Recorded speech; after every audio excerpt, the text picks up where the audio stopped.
بسم اللہ الرحمن الرحیم۔ سلسلہ سوال و جواب کے ساتھ میں ہوں عادل امتیاز۔ ایک سوال پوچھا گیا کہ گھروں میں کتے اور بلی پالنے کے بارے میں کیا حکم ہے؟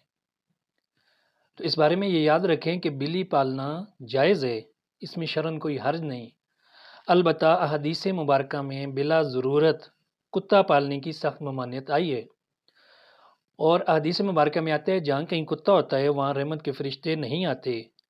بلا ضرورت کتے کو گھر میں رکھنا خیر و برکت اور اجر و ثواب سے محرومی کا باعث ہے، اس سے اجتناب بہت ضروری ہے۔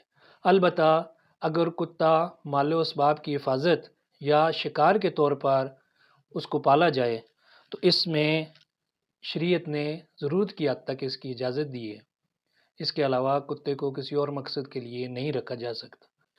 تو اس ضمن میں ایک اور بات یاد رکھیں کہ کتے کو اگر حفاظت کے طور پر بھی رکھنا ہو تو گھر سے باہر اس کو باندھا جائے، گھر میں اس کا آنا جانا منع ہے۔ وآخر دعوانا ان الحمد للہ رب العالمین۔